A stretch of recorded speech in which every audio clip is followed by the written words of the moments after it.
Let's talk about camera settings. Some of them are fundamental and apply to landscape as well as to wildlife photography, and others are a bit more specific to bird photography. Let's start with your image quality. I capture images in RAW mode.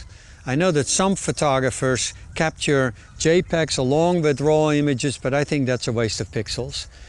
Amateurs sometimes prefer to capture JPEGs because they're easier to export, but I can do much more with a RAW image. It's really the equivalent of a digital negative, but it requires more work after the fact, so that's a little bit of a drawback. But for me, the default is RAW. Metering modes. My default is matrix, which means that the meter automatically kind of captures points throughout the viewfinder and then balances the exposure. For bird photography, some people prefer to use spot metering, especially when you use a long lens, but I prefer matrix throughout, and then I'll adjust my exposure with exposure compensation if need be. And that's important to think about when you're looking at white birds. Sometimes you need to underexpose, sometimes you need to overexpose. It depends on the quality of light.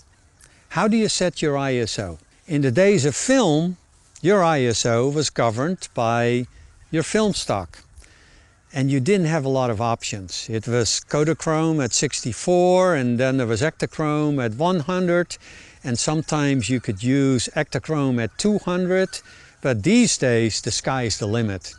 The sensors in our cameras today are unbelievable. You can crank up the ISO all the way to 100,000 if you need be.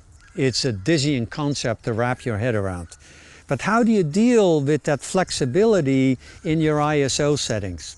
Well, most manufacturers have come up with an amazing tool called Auto ISO. For many years I was used to setting my SLR camera in either aperture priority or in shutter speed priority, depending on whether I wanted to pay attention to the shutter release or to the aperture for technical or for creative controls. But now I apply auto sensitivity, and that means that with the two dials on my camera I can simultaneously kind of change the aperture as well as the shutter speed, and the ISO becomes a floater. And that is the magic of the cameras that we have in our hands today.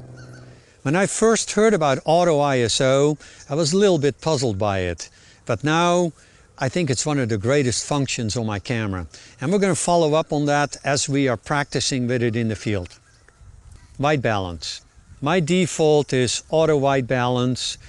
The meters are so good that they can adjust for different kinds of light, and if I need to make any adjustment, I do that after the fact in Lightroom. No need to fiddle with it while you're in the field.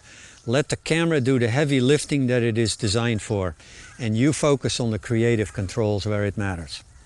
Release modes.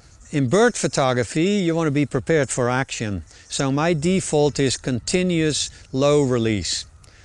I can shoot a couple of frames a second with this camera. When I want to get ready for real action, then it goes into continuous high.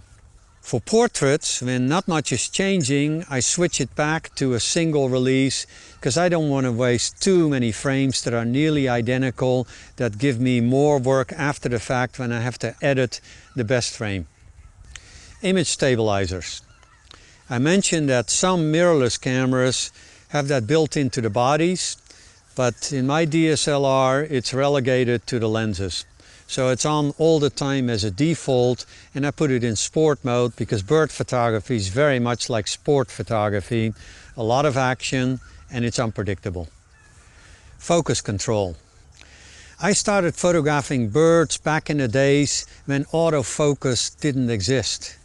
And when I think back, it's almost incomprehensible that I got any bird in flight sharp. These days it's so easy, with the amazing capabilities of cameras and lenses to track birds in flight and to get them razor sharp as they fly into your viewfinder. But it can be a little bit bewildering to look at all the different autofocus settings. Let me cut to the chase. For bird photography, I prefer dynamic area AF. You might try 3D tracking with birds in flight against the blue sky.